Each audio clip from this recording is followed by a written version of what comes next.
불멸의 지혜 월러스 워털스 지음 세기의 책들 20선 천년의 지혜 시리즈 경제 경영 편 두 번째 이야기. 만약 단 한 권의 책만 읽는다면 나는 이 책을 읽겠다. 우리가 알아야 할 거의 모든 현대 자기 개발 도서를 만든 위대한 사상, 시초 그리고 위대함. 현대 자기 개발 도서의 시작. 이 책부터 읽으십시오. 5000년의 부에 이어 두 번째로 소개할 불멸의 지혜는 1910년 초판이 발행되었습니다. 당연히 경제 경영의 고전이라 하겠습니다. 이 책이 막 출간된 1910년에는 극소수의 몇몇 권력가들만이 이 책을 읽었고, 출간 이후 100년이 넘는 시간 동안 권력자들의 자녀들에게 유물처럼 전해진 책이라 합니다. 편저자는 덧붙여 더불어 소수의 욕망 때문에 널리 빛을 볼 수 없었지만 이 책이 가진 힘은 이 책이 세상에 나오는 결과를 막지 못했다 라고 말합니다. 이후 많은 자기 개발서들이 불멸의 지혜를 표방하고 출간되었는데, 대표적인 작품이 2007년에 히트한 론다번의 시크릿이라고 합니다.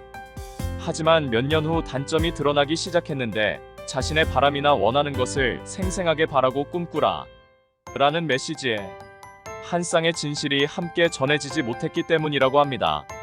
한마디로 이 책을 읽는다면 시크릿은 반쪽짜리에 불과했다는 걸 깨닫게 된다는 말일까요? 먼저 이 책 서문에 나오는 글 일부를 요약해 옮겨드리는 게 좋을 듯 싶습니다. 이 책은 지금보다 더 나은 경제적 자립, 더 나아가 부자가 되고 싶은 사람을 위한 실천서입니다. 다시 말해 이론이나 상상에 근거한 논문 같은 책이 아니라 실용적인 매뉴얼이 담긴 책입니다.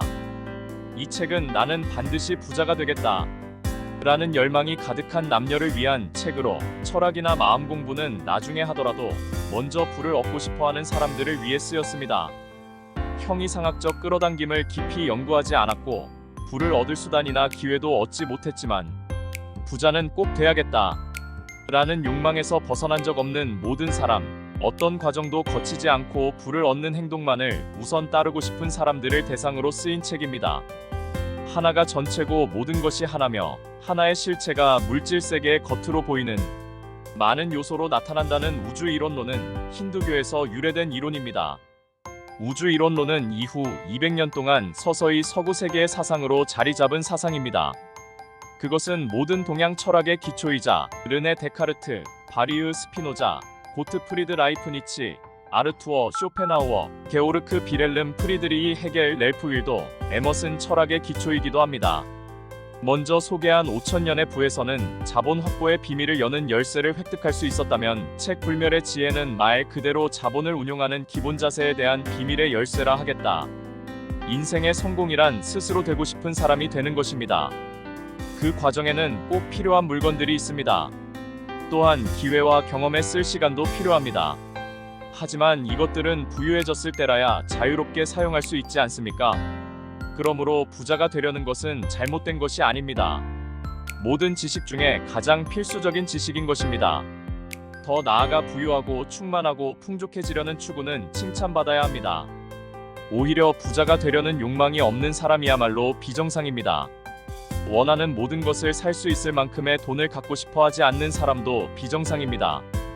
우리는 몸을 위해 살고, 마음과 정신을 위해 살고, 영혼을 위해 산다는 세 가지 삶의 동기를 갖고 있습니다. 이 중 어느 것이 다른 어느 것보다 더 중요하거나 가치 있는 것은 없습니다. 모두 중요하고 필요한 것입니다.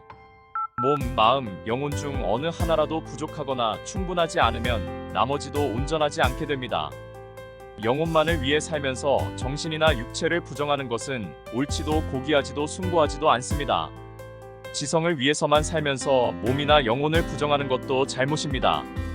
육체만 위하고 정신과 영혼을 가볍게 여기고 살찌우지 않는 것이 얼마나 나쁜 결과를 가져오는지 우리는 너무나 잘 알고 있습니다. 진정한 삶이란 인간의 육체와 정신, 그리고 영혼을 통해 발현할 수 있는 모든 기능을 가감없이 온전하고 충만하게 표현되는 것을 의미합니다. 이 요소의 불균형은 진정으로 행복한 삶을 갖지 못하게 만듭니다. 왜 기업은 직원들에게 자기 개발과 학습을 강조하면서 부자 되는 방법은 가르쳐주지 않는 것일까요? 왜 어떤 기업은 정규직은 줄이려 하고 어떻게든 비정규직을 늘리려만 하는 것일까요? 직원들이 가족이라 말하고 행복해지는 방법을 가르쳐주면서 왜 부자 되는 방법은 알려주지 않는 것일까요? 어째서 피터 드러커나 이나모리 가즈오 같은 사람들의 책은 추전하면서 이러한 고전은 모른 채 넘어가고 있는 것일까요? 다른 사람들이 부자가 될 기회를 모두 차지했거나 뺏어갔기 때문에 가난한 사람은 없습니다. 부자인 사람들이 부를 빼앗기지 않으려고 울타리를 쳐놓았기 때문에 내가 가난한 게 아닙니다. 따라서 인류는 항상 풍족하고 부유합니다. 이것을 이해하면 더 무한한 이치를 이해하기 쉽습니다. 공급은 절대로 멈추지 않을 것입니다. 사람은 결코 부의 공급이 부족해서 가난한 것이 아닙니다. 이제 그 무한한 무형적 실체와 결합해 모든 것에서 충분해지는 방법에 대해 알아봅시다. 다만 이 책 또한 시크릿처럼 신을 자주 언급합니다. 어쩌면 청교도 이민자가 세운 미국은 당시 거의 모든 대중이 신을 믿고 있었기에 사회적으로 당연한 생각이었을 겁니다. 그러나 저자 자신이 보아도 신을 믿는 사람들의 행동이라고 볼 수 없는 행동들이 여기저기 눈에 많이 띄었을 거라 생각합니다. 물론 현재도 마찬가지이긴 하지만 말입니다. 신을 믿는 사람들은 신에게 감사를 하면 됩니다. 저는 신이 없다고 확신하기 때문에 부모님께 감사하고 아내와 자녀들에게 감사합니다. 넓게는 저의 친구들과 이웃, 그리고 자연의 법칙에 감사할 따름입니다. 우주는 내가 원하는 모든 것을 갖기를 원합니다. 자연의 법칙은 이 진실에 적극적으로 동의합니다. 모든 것은 우리를 위해 존재합니다. 이제 나의 목적이 모든 사물과 모두의 목적에 조화를 이루고 있는지 점검하십시오. 단순한 육체의 쾌락이 아닌 진정한 삶을 원하십시오. 욕망을 실현하고 타락한 생활을 위해 부자가 되려는 것이 아니지 않습니까? 그것은 진정한 삶이 아닙니다. 이 책은 목사의 설교에 가깝다고나 할까요? 부자가 되려는 생각이 옳고 칭찬할 만한 일이라고 주장하는 이유는 무엇일까요? 신은 인간이 다른 사람을 위해 자신을 희생하기 원하며 그렇게 했을 때 은총이 온다는 생각을 버리십시오. 신은 그런 것을 나에게 요구하지 않습니다. 신은 자신에게 최선을 다하고 자신을 위하면서 동시에 다른 사람을 위하는 것을 원합니다. 무엇보다 자신을 최대한 활용함으로 다른 사람을 더 많이 도울 수 있기 때문입니다. 부자가 되어야만 자신을 최대한 활용할 수 있는 또 다른 상황과 현상을 일으킬 일들이 더 많이 생겨납니다. 그렇기에 부자가 되려는 생각은 옳고 칭찬할 만한 일입니다. 그것은 잘못됐거나 고귀하지 않거나 지속한 생각이 아닙니다. 저자는 신이 부자가 되는 것을 원한다고 주장합니다. 그 방법에 있어 이타적으로 행동하기를 바랍니다. 저도 적극 공감하는 바입니다. 단지 대부분의 크리스천들이 이기적이듯 대부분 돈을 밝히는 사람들은 이기적이고 배타적 성향을 지니고 있는 게 사실입니다. 진정한 부자가 아니라는 얘기일지도 모르겠습니다. 거래할 때 당신이 다른 사람에게 준 것이 그가 당신에게 준 것보다 그의 생명을 더 풍요롭게 늘려주지 못하는 사업에 종사하고 있다면 즉시 그 사업에서 벗어나십시오. 모든 사람에게 현금 가치를 주는 것보다 더 많은 가치를 제공하는 비즈니스를 선택하십시오. 그런 거래는 세상에 생명이 더 많아지게 하는 일이며 그로부터 부는 쌓여갑니다. 나를 부유하게 만들어주는 공식이기 때문입니다. 만약 당신에게 직원이 있다면 임금보다 더 많은 가치를 내도록 만들어야 합니다. 하지만 기회를 만들어 제공하고 발전을 원하는 직원들이 더불어 성장해 나갈 수 있도록 조직해야 합니다. 수고를 아끼지 않고 성실하게 일하는 직원 누구나 승진할 기회를 얻거나 어디서나 높이 인정받을 수 있는 경력을 가질 수 있도록 운영하는 것입니다. 이런 선순환이 바로 생명을 더 늘어나게 만드는 일이며 이것이 부의 기본 공식입니다. 지금까지 부자가 되기 위한 첫 번째 단계, 원하는 것에 대한 생각을 무형의 실체에게 전달하는 것에 대한 내용을 요약해 전달했습니다.